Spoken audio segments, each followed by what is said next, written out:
Gloire à Dieu. Shalom, shalom, frères et sœurs. Il est merveilleux, notre Seigneur, qui nous a une fois de plus rassemblés aujourd'hui.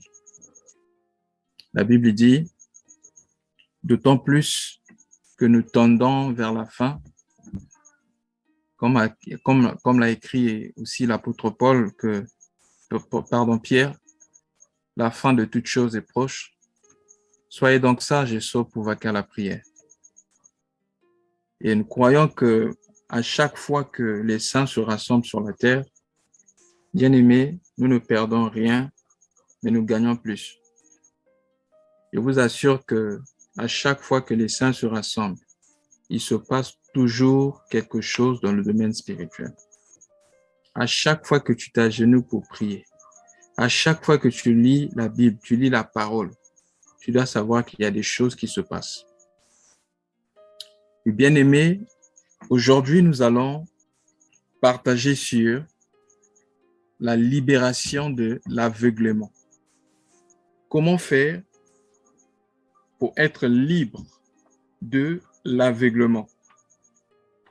Et nous parlons de l'aveuglement spirituel. Parce qu'il est écrit que ces choses ont été écrites d'avance pour notre instruction, à nous qui sommes arrivés à la fin du siècle. Alors, puisque nous parlons de l'aveuglement, nous allons voir des cas d'aveuglement. Comment est-ce que Jésus avait guéri un certain nombre d'aveugles dans la Bible? Et par ces histoires, nous allons tirer un certain nombre de principes spirituels qui peuvent nous aider à être libres non seulement de l'aveuglement spirituel, mais aussi à demeurer voyants spirituellement. Les pharisiens voyaient clairement, mais le Seigneur Jésus a dit, aussi longtemps que vous pensez que vous voyez, vous êtes des aveugles. Et quand nous lisons dans le livre d'Apocalypse, le Seigneur parlant de l'église de Laodicée, la dernière église, il dit, tu te dis que tu as de l'argent, que tu es bien, tu penses que tout va bien, mais tu oublies une chose, c'est que à mes yeux, tu es pauvre, misérable, tu es aveugle et tu es nu. Donc, nous pensons que l'aveuglement spirituel est grave que l'aveuglement physique. Et le Seigneur Jésus a dit, parlant des pharisiens, il dit, si un aveugle conduit les aveugles, et le conducteur et ceux qui conduisent finiront dans le trou.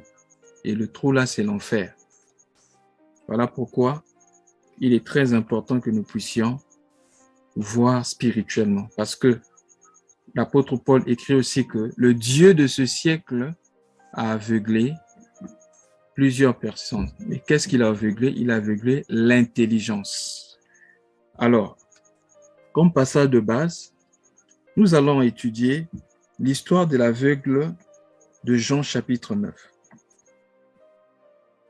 Donc, je vais d'abord lire Jean chapitre 9, du verset 1er et au verset 7. Je vais lire. Jésus vit en passant un homme aveugle de naissance. Ses disciples lui firent cette question. Seigneur, qui a péché, cet homme ou ses parents, pour qu'il soit né aveugle? Jésus répondit, ce n'est pas que lui ou ses parents aient péché, mais c'est afin que les œuvres de Dieu soient manifestées en lui. Il faut que je fasse, tandis qu'il est jour, les œuvres de celui qui m'a envoyé. La nuit vient où personne ne peut travailler. Pendant que je suis dans le monde, je suis la lumière du monde. Après avoir dit cela, il cracha à terre et fit la boue avec sa salive, puis il appliqua cette boue sur les yeux de l'aveugle. Et il lui dit, va, lave-toi au réservoir de Siloé, nom qui signifie envoyé. Il alla et se lava et se retourna, voyant clair. Amen. Bien-aimé, la Bible dit que Jésus passait. Oh, bien-aimé, j'aime le passage de Jésus. Parce qu'il est écrit que nous savons tous comment Dieu avait rempli Jésus d'esprit et de force qui partait de lieu en lieu, faisant du bien. Et guérissant tous ceux qui étaient sous l'emprise des démons, parce que Dieu était avec lui. Je crois que c'est dans Actes chapitre 10, verset 38. Il partait de lieu en lieu et il faisait du bien. Lorsqu'il passait quelque part, il laissait des traces. Lui qui est la lumière, il ôtait les ténèbres sur son passage. Et nous constatons que, bien-aimé, l'aveuglement, bien-aimé, c'est la présence constante des ténèbres et l'absence totale de la lumière. Comme Jésus est la lumière du monde, il était en face de quelqu'un qui était totalement dans les ténèbres, alors il devait faire quelque chose. Souvenez-vous, il a dit, l'œil est la lampe du corps. Si ton œil est en bon état, alors tout ton corps sera en bon état. Mais si ton œil ne fonctionne pas bien, alors tout ton corps sera dans les ténèbres. Si le corps physique fonctionne par le cerveau, le corps spirituel dépend de l'œil. Et quand je parle de l'œil, il s'agit ici, bien aimé, de l'œil du cœur. C'est là où je réponds ce verset qui dit « Le Dieu de ce siècle a aveuglé l'intelligence de plusieurs. » Et tout ce que Satan fait en ce temps de la fin, c'est aveugler les gens afin que les gens ne voient pas le Seigneur, afin que les gens n'aient pas l'intelligence pour connaître la vérité. Or, il est écrit, vous connaîtrez la vérité et la vérité vous affranchira. Jésus passait par là, il a vu cet homme qui était né aveugle. Qui lui avait dit ça? Certainement, ceux qui étaient là à côté ont dit à Jésus, voici cet homme-ci, depuis qu'il est né, il n'a jamais vu. Donc, il ne sait pas à quoi ressemble la lumière. Depuis qu'il est né, il est dans les ténèbres. Bien aimé, il y a des vies comme ça, où tu ne fais que connaître des difficultés. Tu as comme l'impression que tu vois le noir partout. Rien ne marche. Tu n'as jamais vu la lumière, toujours dans les ténèbres. Parce que celui qui est la lumière du monde n'est pas encore passé. C'est comme bien aimé au commencement. Lorsque nous lisons dans Genèse chapitre 1, la Bible dit au commencement, Dieu créa les cieux et la terre. La terre était informe et vide. Pourquoi? Parce que bien aimé, on dit qu'il y avait les ténèbres sur la surface de l'abîme. Il n'y avait pas de lumière. Mais ce qui est bien, c'est que l'Esprit de Dieu se mouvait au-dessus des eaux. Et Dieu parla lorsqu'il a dit que la lumière soit. C'est là que bien aimé la vie avait commencé. La lumière est venue pour donner une forme à la terre. Tu es informe et vide, sans limite, parce que tu n'as pas encore reçu la lumière. Un homme informe et vide, c'est un homme qui fait des choses sans réfléchir. C'est un homme qui est mort spirituellement et qui est poussé par tout vent de doctrine. C'est un homme qui fait tout ce qui lui passe par l'esprit. Je crois que l'apôtre Pierre a parlé de ces gens-là, car lui-même, il y était. Quand nous lisons Éphésiens chapitre 2, l'apôtre Paul parle ici des gens qui sont morts, des morts, mais des morts spirituelles. On va lire Éphésiens chapitre 2, du verset 1er au verset 3. Écoutez ce que Paul écrit. Vous étiez morts par vos offenses et par vos péchés, dans lesquels vous marchiez autrefois selon le train de ce monde, selon le prince de la puissance de l'air, l'esprit qui agit maintenant dans les fils de la rébellion. Écoutez, nous tous étions de leur nombre, et nous vivions autrefois selon les convoitises de notre chair, accomplissant les volontés de la chair et de nos pensées. Et nous étions par nature des enfants de la colère comme les autres. Vous voyez? Lorsque tu es poussé par ta convoitise, tu fais tout ce que ton cœur te dit sans réfléchir. tout ce que tu désires, tout ce que ton corps désire, tu le fais, selon ce que nous venons de lire, tu es mort spirituellement. Ça veut dire quoi? Tu vis encore dans les ténèbres et tu es contrôlé par le prince de la puissance de l'air. Frère, c'est une réalité. Tout être humain est soumis soit à la puissance des ténèbres ou à la puissance de la lumière.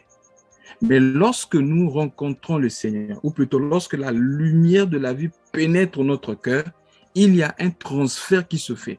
Nous quittons la puissance des ténèbres, Dieu nous transfère dans le royaume du Fils de son amour. Lisons un peu ça, c'est très important.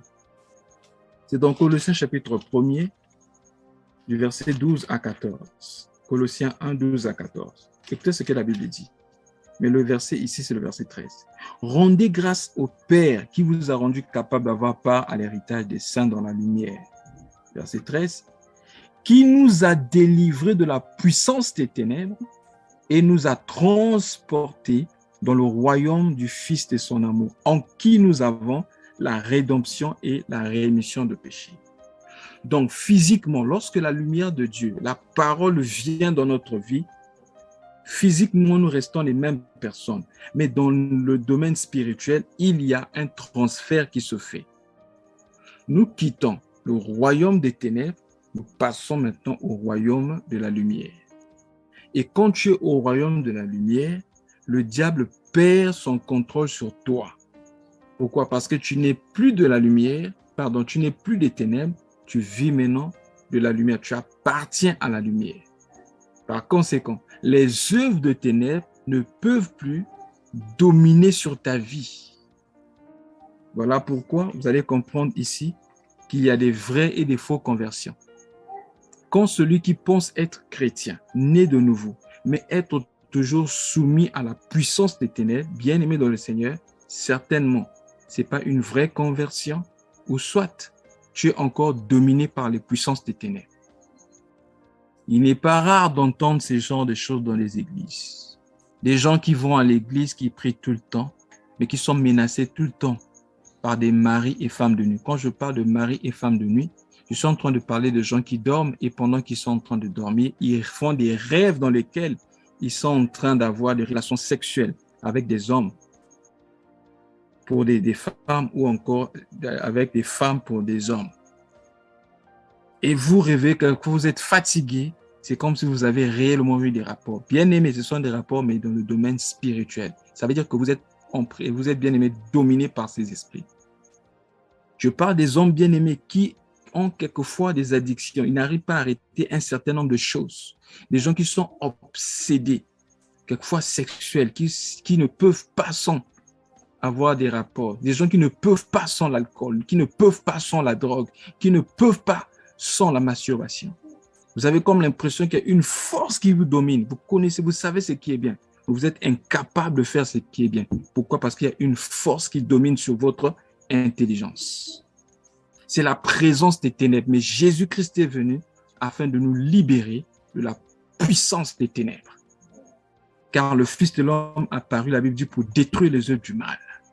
Tu n'as pas le droit de continuer à être un esclave de ces choses. Esclave de la mode, esclave de ta personnalité, esclave de la beauté, esclave des choses du monde. Christ est venu pour te libérer. Tu ne dois pas être un esclave de la masturbation, esclave de la peur, esclave de l'anxiété. Non, il est venu pour te libérer, mon frère. Il est venu pour te libérer, ma sœur. Jésus passait par là, il a vu cet homme qui était dominé par les ténèbres. Et la Bible dit, c'était de naissance. Alors les disciples vont poser cette question. Seigneur, qu'est-ce qui a fait que cet homme soit né aveugle? Est-ce qu'il a péché? Ou ce sont ses parents qui ont péché? Et quelle fut la réponse de Jésus? Il dit, ce n'est ni lui, ni ses parents, mais c'est afin que les œuvres de Dieu soient glorifiées en lui. Oh, bien-aimé, j'aime ça. Très souvent, lorsque nous sommes en face des problèmes, l'homme regarde souvent la cause. L'homme regarde souvent le passé, mais Jésus lui regarde à ce qui vient après. Jésus lui regarde au futur. Lorsque l'homme regarde à la cause, qu'est-ce qui a fait que cela arrive? Jésus lui regarde à ce que cela nous emmène. C'est très important, frère. Très souvent, nous avons l'habitude de nous poser des questions quand les choses ne marchent pas bien. On se demande, est-ce que c'est parce que j'ai eu à commettre un péché quelconque? Est-ce que mes parents ont tellement péché que je vis ce que je vis maintenant? Est-ce que c'est à cause de mes grands-parents que je souffre ainsi? Et la Bible dit, au lieu de regarder toujours au passé, essaie de regarder à ce que Dieu est en train de faire. Si tu as donné ta vie au Seigneur Jésus-Christ, la Bible dit, dans Ésaïe chapitre 43, 18 à 19, ne pensez plus aux événements passés. Parce que ton futur est plus important que ton passé. Il y a des gens qui n'avancent pas dans la vie, qui sont toujours dans les ténèbres parce qu'ils ne veulent pas s'approcher de la lumière de la vie qui leur attend, qui les attend dans le futur. Ils veulent toujours demeurer dans les ténèbres du passé. Alors le Seigneur a vu ce qui vient après. Il dit non, ce n'est pas lui, ni ses parents, mais ça fait que les œuvres de Dieu soient glorifiées en lui. Il se peut que tu as connu les ténèbres dans le passé. Ce n'est pas toujours parce que tu as péché. Voilà pourquoi, frères et sœurs, ne condamnons pas les gens aussi facilement. Nous avons tendance à penser toujours que s'il y a des gens qui vivent des événements néfastes dans leur vie ou des gens qui souffrent, nous avons souvent tendance à penser que ces gens auraient péché quelque part. C'était l'attitude des amis de Job. Ils sont venus, au lieu de consoler leur ami, on dit, Job, non, ce que tu vis là, ce que tu as connu, tu as certainement péché, tu as des péchés que tu caches. Ils ne connaissaient pas la vérité. Ne jugeons pas par l'apparence, frère, mais jugeons selon la vérité. Quand nous ne connaissons pas, bien aimé, la vérité sur quelque chose, abstenons-nous de proclamer un jugement, parce que le jugement peut se retourner contre nous. Vous vous rappelez de l'énigme, plutôt de la parabole que Nathan avait donnée à David, alors que David avait commis l'adultère avec la femme de Troï, il a son mari, et finalement, il a pris la femme d'Uri. Et la Bible dit que cette femme avait mis au monde un enfant, un garçon. Et quand l'enfant est tombé malade, David cherchait la face de Dieu. Il priait et jeûnait. Et Nathan fut envoyé par Dieu dans la maison de David. Et David, quand il voit Nathan, il était content, il dit vraiment, certainement l'Éternel va le secourir. Mais Nathan a commencé par une parabole. Il dit, il y avait un homme qui avait une seule brebis dans sa maison, qui la chérissait. Sa brebis représentait tout pour lui. Mais à côté, il y avait un homme riche qui avait plusieurs brebis. Et quand il y a eu des étrangers, des voyageurs qui passaient par là, parce que le péché, c'est un voyageur, c'est un étranger, ils sont rentrés dans la maison de David. L'adultère est rentré. David, au lieu de prendre la brebis dans sa maison, hein, c'est ce que Nathan dit, le riche, au lieu de prendre une brebis dans sa propre maison, il est allé prendre par force la brebis dans la maison d'autrui. Et finalement, il a pris la brebis d'autrui. Et David s'était fâché en écoutant cela. Il dit, cet homme-là mérite la mort. Et pour une brebis qu'il a eu à enlever de son ami, de son prochain, il en remboursera 4. Oh, bien-aimé, combien nous sommes durs avec les autres, durs avec les péchés d'autrui. Frères, si nous voulons croître spirituellement, apprenons à être durs avec nous-mêmes et flexibles avec les autres. Trop dur avec les autres, David. Il dit, cet homme mérite la mort. Et il va en rembourser 4. Et Nathan lui a dit, mon Seigneur et mon roi, c'est toi cet homme. Et là, il a parlé doucement, dit, que Dieu me pardonne. Quand Nathan lui a révélé son péché, il s'est tué. Bien-aimé dans le Seigneur, ce qui était sorti de la bouche de David, David l'avait connu dans sa maison. Il a dit, s'il a détruit un seul truc, il en remboursera 4. Savez-vous que de sa vie, David avait perdu 4 enfants? De sa vie, il a perdu 4 enfants avant sa mort. 4 enfants. Parce que la Bible dit, l'homme moissonnera ce qu'il sème. Faisons attention des paroles qui sortent de notre bouche. Bien-aimés dans le Seigneur, revenons dans Jean chapitre 9. Alors Jésus, il a dit, pendant qu'il se fait jour, je suis la lumière du monde, pour guérir cet homme. La Bible dit, après avoir dit cela, il cracha à terre Oh, j'aime ça. Et il fit la boue avec sa salive. Puis il appliqua cette boue sur les yeux de l'aveugle. J'aime ça. Frère, lorsqu'on parle de la délivrance ou de miracle ou de guérison, il y a une différence fondamentale entre un miracle et une guérison. La guérison, c'est la restauration d'un tissu défectué. C'est-à-dire, un tissu était en mauvais état, Dieu le restaure dans son état. Mais le miracle, c'est la création d'un autre tissu. Qu'est-ce que je veux dire? Cet homme n'avait jamais vu. Il n'est pas comme Bartimée. Bartimée avait dit que je recouvre la vue. Donc, c'est comme si Bartimée voyait et à un moment donné, il ne voyait plus. Il voulait maintenant voir de nouveau. Mais pour cet homme-ci, il n'avait jamais vu. Cela ne nécessitait pas une guérison, mais un miracle. Et pour donner le miracle à cet homme, Jésus jette sa salive. Il prend la salive, il mélange avec le sable et il met dans l'œil de cet homme. Or, vous savez qu'à la création, dans Genèse chapitre 2, pour la formation de l'homme, Dieu avait pris la poussière de la terre. Et pour que Dieu forme la poussière pour former l'homme, il a fallu que, bien aimé, une vapeur s'élève de la terre et arrose la surface du sol. Donc, il y avait la présence de l'eau et la présence de la terre pour former l'homme. Et dans Ésaïe 55, la Bible dit, comme la pluie et la neige descendent des cieux, verset, je crois, 8 jusqu'à 10, 12 là-bas, comme la pluie et la neige descendent des cieux et ne retournent à moi, ainsi en est-il de la parole qui sort de ma bouche.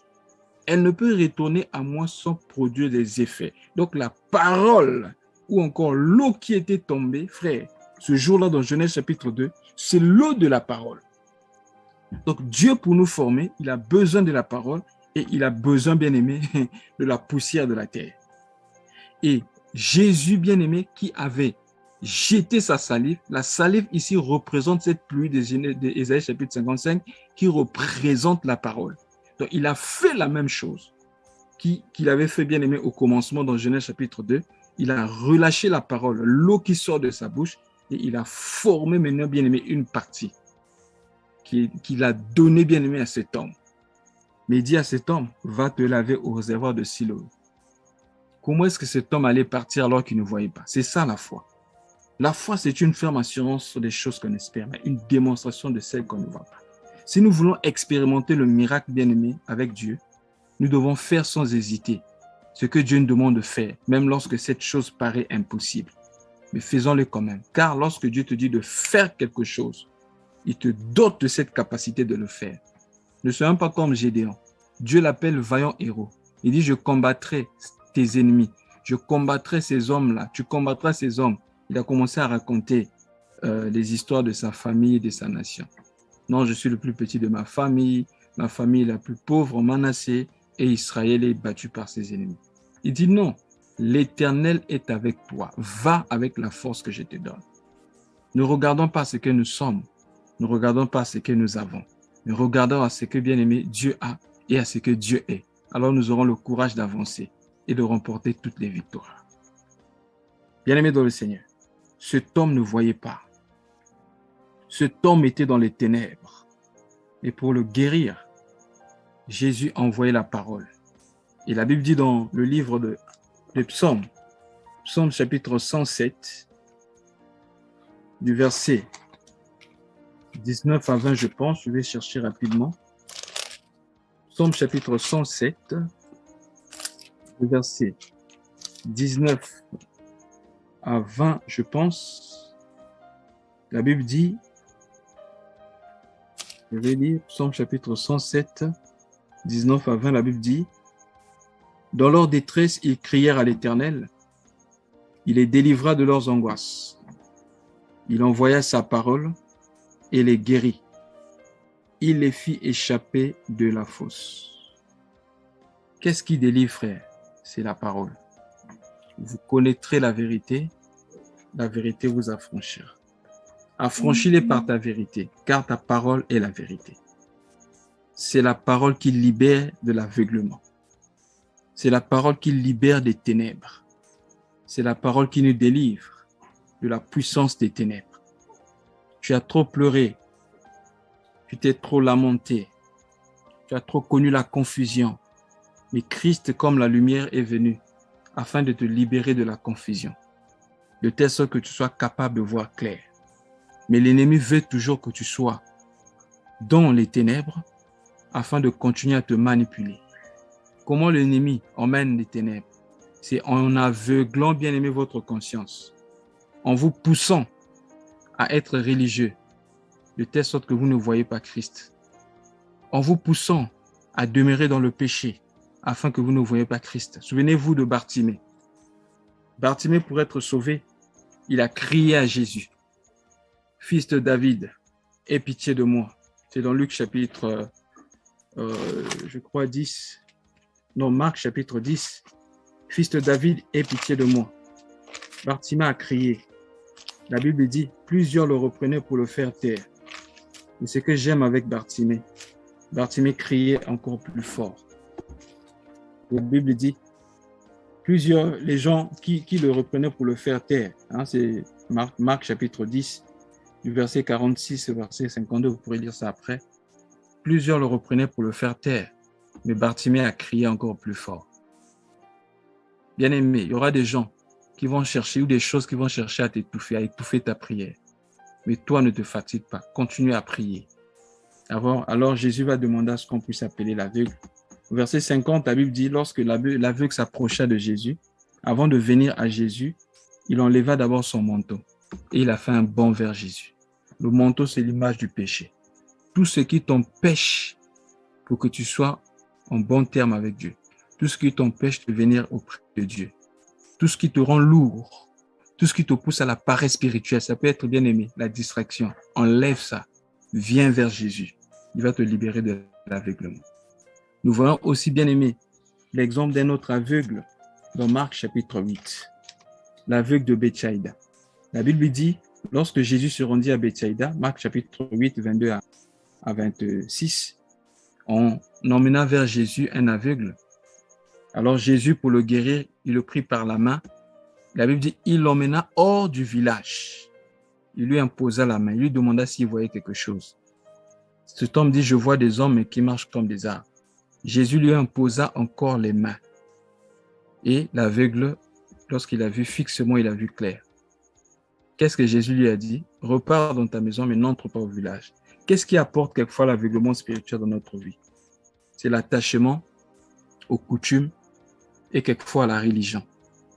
Tu es venu à Christ. La parole t'a éclairé. Et tu ne veux pas te détacher des coutumes. Tu veux continuer avec les histoires de religion. Tu as été sauvé, mais tu veux toujours continuer à garder l'image de l'acteur Jésus dans ta maison, comme si c'est là pour te protéger. Tu veux toujours continuer avec les rites et les traditions catholiques. Tu veux toujours conserver ton chapelet.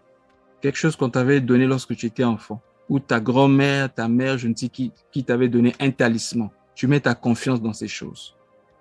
Tu es venu à Dieu, mais tu ne veux pas te débarrasser de ces choses-là. Ces choses vont emmener l'aveuglement dans ta vie, frère. Il est temps que tu sois libre de l'aveuglement et que tu vives bien ta vie chrétienne et que tu crois spirituellement. Alors, pour aujourd'hui, nous allons nous arrêter là, vu le temps. Que Dieu nous bénisse et qu'il nous accorde de marcher en lui. Je vais prier pour clôturer. Seigneur, mon frère et ma sœur a écouté cette parole. Je prie que tu délivres de l'aveuglement mon frère et ma sœur. Et si jamais il y avait des esprits qui les retenaient captifs afin qu'ils ne voient pas la lumière, les esprits d'incrédulité, toute barrière satanique qui empêchait à ce qu'ils puissent rentrer dans leur terre promise, Seigneur, je viens briser ces barrières. Au nom de Jésus, je déclare qu'ils sont libres de te connaître, libres de rentrer dans la lumière, libres de ces esprits méchants qui influençaient leur vie, que ce soit dans l'alcool, dans la drogue, dans la dépravation, dans l'immoralité, que ces gens soient libérés dans le nom de Jésus et que ta stabilité soit leur partage maintenant et à jamais. Au nom de Jésus-Christ, que tout esprit de peur, de toute puissance qui les tourmente la nuit, venant comme mari ou femme de nuit, les laisse à partir d'aujourd'hui et maintenant, et que cela ne revienne plus dans leur vie. Au nom de Jésus-Christ. Amen.